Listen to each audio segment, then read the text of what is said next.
Thank you for joining me today on Good News with Twanda Black, where we're discovering some of the most inspiring trials to triumph stories and empowerment moments. Call up a friend and let them know it's time for some good news.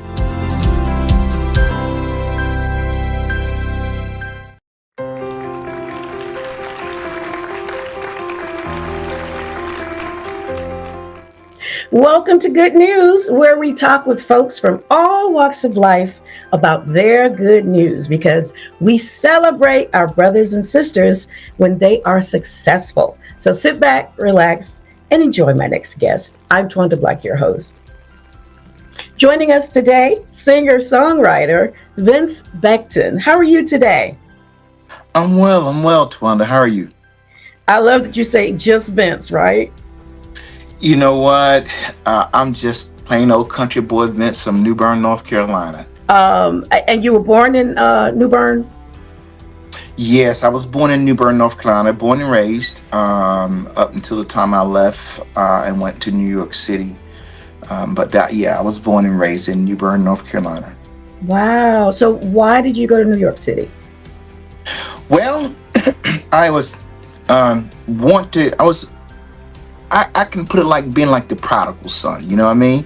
I wanted to try my feet elsewhere, you know what I mean? I had not passed my grade, and all my aunties were educators, and it was an embarrassment to her, you know, and I was catching a lot of heat from that, and I was supposed to be graduating, and it was shameful for her being an educator that I didn't pass my grade, you know, and I felt like I should leave and try something different, and not to mention I had been through a really terrible childhood, you know, from being abused, you know, my mom being an alcoholic, and you know, and being sexually abused, and being misplaced, and moving from this place to that place, and you know, and I had already had a lot of trauma in my life, so you know, I wanted to be anywhere that I wasn't, if it make any sense, and it was a way for me to leave and to start a new life, and I can get to be anybody I want it to be. Right. You know? Right. Wow. And you picked New York of all places to do that in.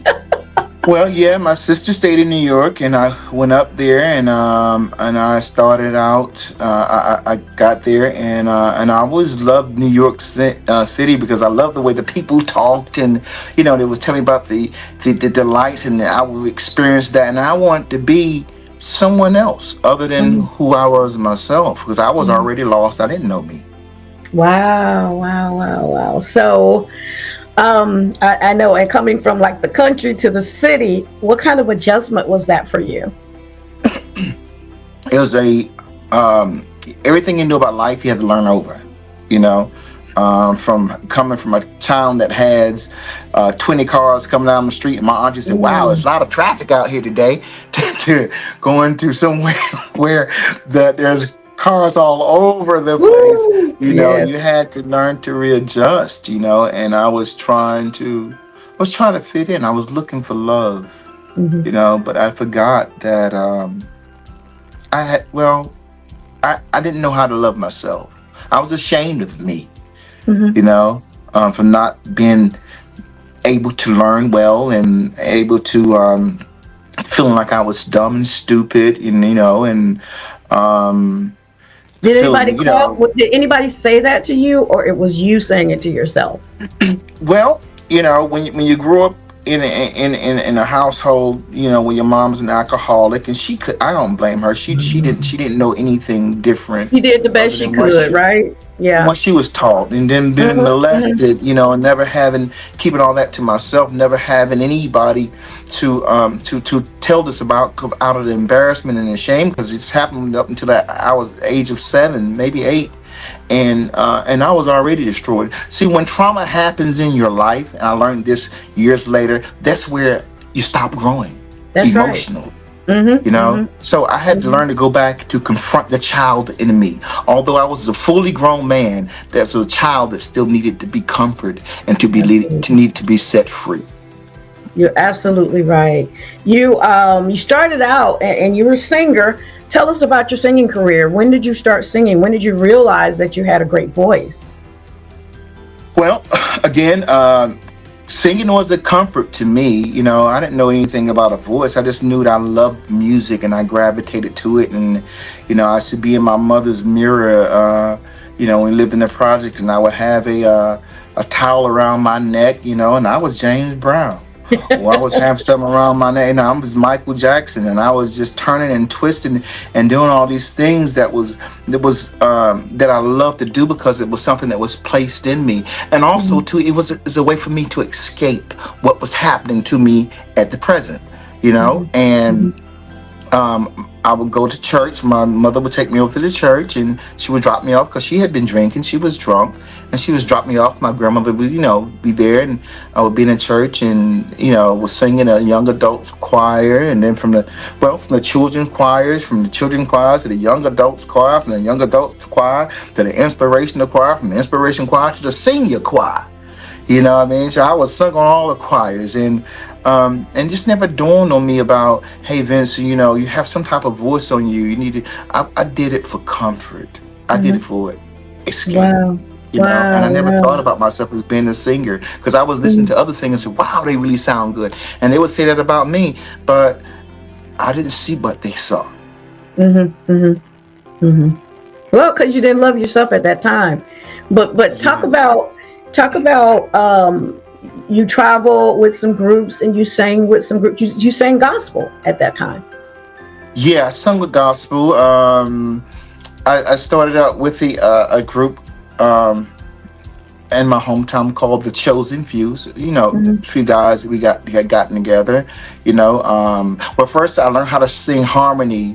Well, it was never hard for me to sing harmony because I just caught on to it. Just gravitated to me. But I sung in the barbershop choir in high school, and then years later, got this group together called the Chosen Few, and we went on. We did things with John P. Key and Dorothy Norwood, and we sung on some really big programs. But mind you, I was still an addict, alcoholic at that time.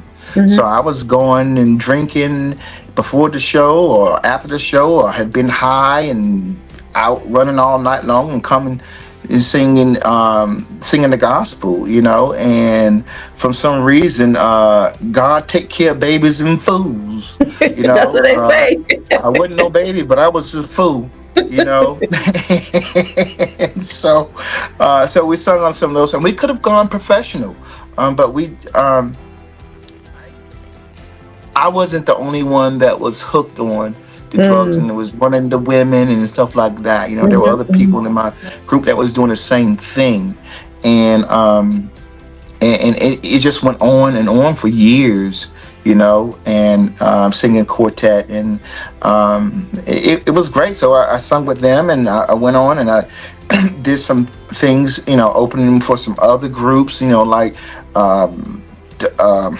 God knows what's the guy's name, Willie Neal Johnson and gospel keynotes, and things like that. So singing but not living the life. I know. That was interesting. So when did it change for you? Like you said, I was an alcoholic, a drug addict, and you say in your bio that you were homeless for some years. How were you dealing with yourself at that time? Harshly, because I didn't come from a family like that.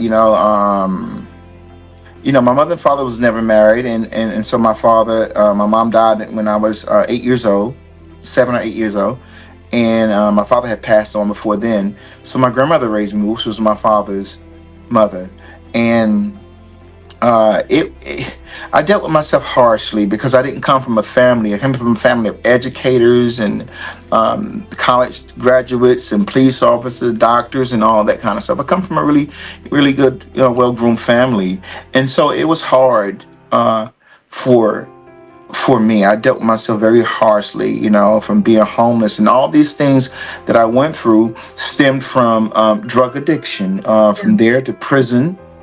6 rehabilitation centers, jails, I don't know how many times, and still I had not dealt with the person.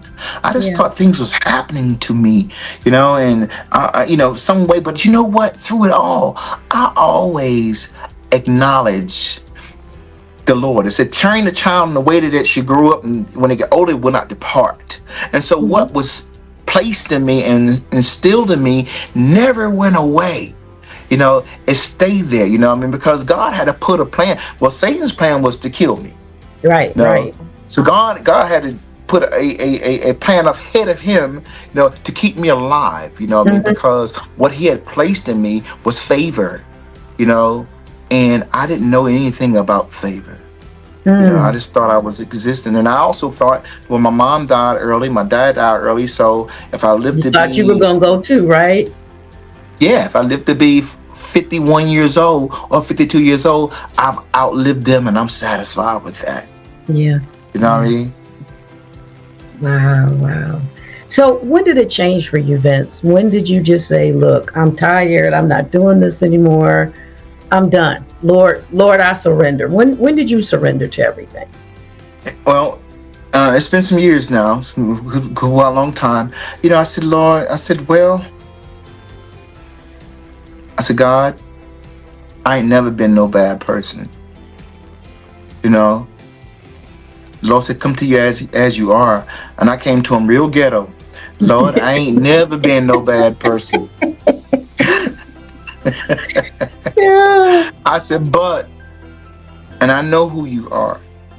Sometimes I doubt you because I'm scared. Yeah. I don't know which way to go. But if you please help me, if you please protect me until I can stand on my feet, I promise you, I'll tell everybody I know about you and how I got here. And also too, I'll go back and I'll help other people out. If you let me live long enough to get my mind right, I promise you, I may not do everything perfect, but I'll do the best I can do. And from that point on, things started to slowly change. It didn't gradually change overnight because I slipped and fell sometimes too. Of course. But when I fell, I never stayed there. I got up. I wanted to fight, you know, and I knew there was more into me, I knew there was more to me than drugs. I knew there was more to me than running women. I knew there was more to me than the things that was around me, because it was that thing that was placed in my spirit. You more than that, you know. You know, and I just gradually continued to do right. I didn't try to justify anything to God. I didn't go to him like Adam and say, it was a woman you gave me. Never that. You didn't blame somebody else. No, I said, Lord, I did it. I'm sorry. Let me try again, please. Yeah. You know, and I failed again. I'm sorry. Let me try again. How many times did you forgive a man? 70 times 7. Many times you asked. Yes. And I would remind him, I said, Lord, you said, Lord, if you God, like you said you was, you said, if I come to you, you are faithful and just to forgive me. I said, I'm coming to you, and I was wrong. I'm not coming to you telling you justify anything. I just want you to know that I was wrong, and I want to try it again. That's Please. Amazing testimony. Amazing testimony. Thanks for being so transparent, because a lot of people wouldn't talk about their life like that, you know? Well, you overcome the things that happen to you by your testimonies. And somebody, you know, I realized that the only thing God will allow you to keep in your life is what you give away. And so there's another Vince out there, you know, and and people can spot phonies. So and the spirit agrees with spirit. So it's important to me to be totally honest with you about who I am, because I don't want to stand in front of the Lord one day and he start flipping things around. Well, you didn't say this, you didn't say that, you sugarcoated this and that. I'm like, oh, no. It's hot in hell. And I ain't got no hair. Absolutely. That's why I say I can't go. I can't do it. I refuse. Not like that. No way. No. So you went from singing gospel to R&B. Talk about that kind of transformation. Or was it a transformation that you actually had to go through to be able to do that? Yeah, it's singing gospel and R&B is just as different as night is today. Yeah, it's a total transformation. I love gospel music. I'm always gonna be a gospel artist. I always sing gospel music. I love the Lord and I love his hymns and praising his name and just singing it and just feeling that breath of fresh air coming in. I love that. It's nothing like it. The transformation for me was getting tired of hearing, and don't get me wrong, I love Chris Brown, I love Usher, I love all those guys. I think they're phenomenal artists. I love them. I love their music.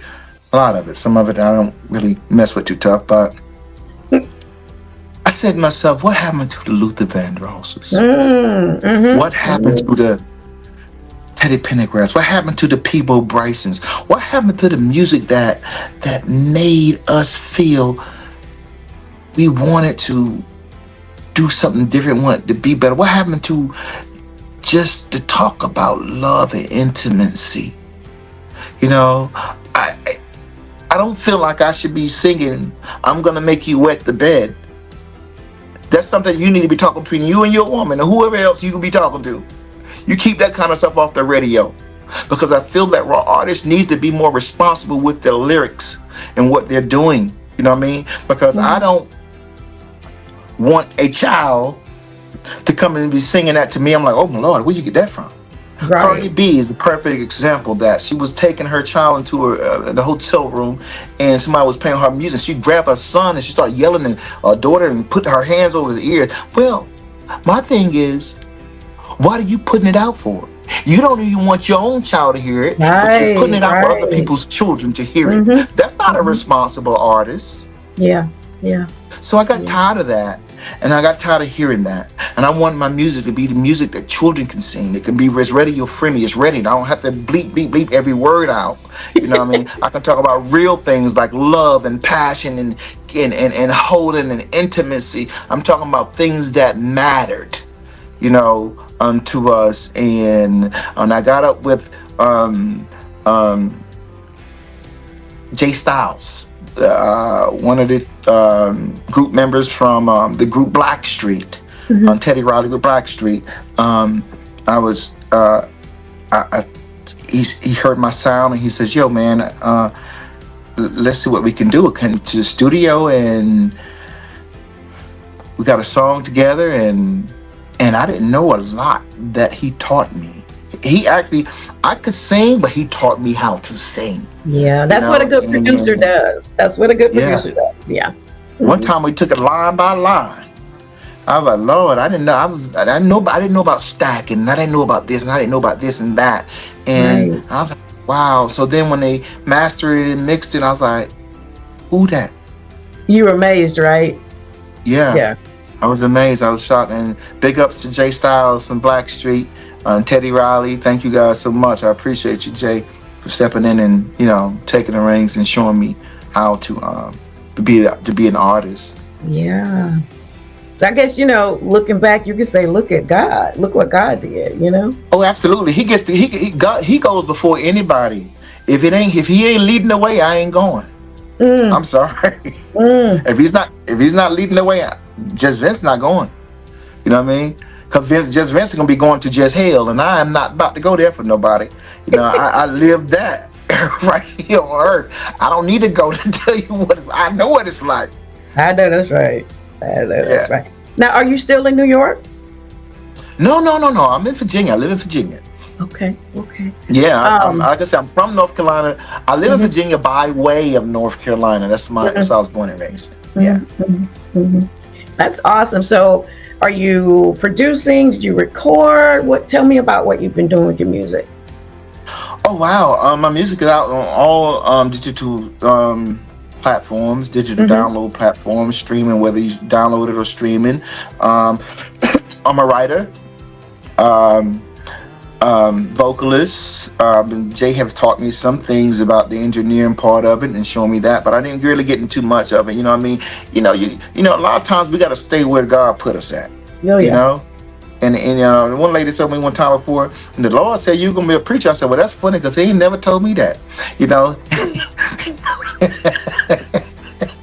He ain't gonna tell me something. He's not gonna tell you something that He don't tell me. And He ain't told me. Right, yeah. Exactly. So you can kill that lady because I don't want to hear that. You know what I mean? No, He didn't call me to be no preacher. He called me to be a person of inspiration. This is what He called me to do, and that's what I do. I stay in my own lane. But yeah, but as far as I was seeing, out on all digital platforms, Just Vince1, and I put a 1 behind my name because there's another Just Vince out there, so to make Just Vince and Just Vince1, those are two different entities, two different people, but usually I just go by Just Vince, and we got it all out on Apple Music, Spotify, Amazon Music. You can go to YouTube. What's the name of your project? What's the name of the project? Well, I didn't actually put a name of the project out there because there's 7 of them out there, but you just go on to Just Vince1, and you'll find all my music all over everywhere. iHeartRadio, it's just everywhere. They're planted everywhere, and it takes some time to build up some momentum, because a lot of times people don't like what I won't say like. Some people don't like new things, some people don't want, they want to still stick with something that they're familiar with, and I can understand that, being that some of the artists has let them down, but I wanted to go back into that good soulful R&B. That's what we need. Yeah, we need. Yeah, like Aretha Franklin said, giving them something they can feel. Yeah. So, what's the song that that's out for you right now? My latest song is out right now, that just was released maybe a couple of weeks ago. It's a song of intimacy, and it's called "Stay in Bed." The song is an intimate song of the love of or I shouldn't say that, with your partner. You know what I mean? Because I don't want to get in trouble by the LGBTQ, community. Some people take that. I don't want nobody to take it the wrong way. So who you love is who you love. Okay? But for me, it would be a woman. So we stay in bed, and it means that, hey, it's snowing outside. It's raining outside. I just want to be close to you. Yeah. You know what I mean? Let's just stay here and watch TV. Let's act silly. Let's just enjoy each other's company. There ain't no kids here. So they grown. They grown. And they gone. And we ain't got no grandkids. We enjoying each other's time. And that's that type of music that I write. And I want people to know that, R&B music hasn't died. You know what I mean? It's starting to fall into more experienced, responsible hands. Yeah. You're right. And so they can go to Just Vince1 to find all of your music on all social media platforms. All social media platforms. Now, if you want to go digital download and you want to stream it or whatever it is, Just Vince1, which would be Apple Music, because you don't have to actually buy the music. I like for you to purchase music. It's only 99 cents, but which is Apple Music, Spotify, Amazon Music. Those are the 3 digital downloads. And then if you want to just jump on YouTube and see some of my videos and things like that, you can do that too. Just come to Just Vince1, and it'll take you that. You know what I mean? So you can go to YouTube. It's on Facebook, Instagram, TikTok. I'm all over the place. So is it Just Vince1 on all your social media as well? On Instagram? Well, on my social media, Instagram would be Just Vince Music. Just Vince Music. If you want to look up my song, it would be Just Vince1. Okay. So Instagram and TikTok would be Just Vince Music. On the Facebook, you just look up Vincent Becton. You'll see me. I stay sharp, girl. I stay sharp. That boy, I tell you, I stay sharp. I had to look back and I said, Lord, you look good, boy. I ain't gonna lie to you, God. You look good to you. You know what I mean? And I'm proud of that. Because I've been out there with people that see me when I wasn't doing good. You know what I mean? And God wants you to, man, I'm telling you, Lord, thank you, Lord. He'll prepare your table in the presence of your enemies. Your enemies, that's right. Yeah. And I want to go back out there, and I want people to see You know what I'm saying? Because I don't want to do this alone. I want to bring people with me. I want to show them the goodness of God. You can tell them about God if you want to, but to show them is something different. I got, man, girl, let me have me a sip of this ginger ale. My throat getting dry. Look, it's been such a pleasure just talking with you and learning more about you. And everybody, Just Vince1. This is Vincent Becton, singer, songwriter, and probably a few other things that he's not telling you about. But anyway, well, I ain't gonna tell you nothing. The statute of limitation ain't up on yet. Thanks for joining us, Vince. I appreciate you. God bless you. God bless.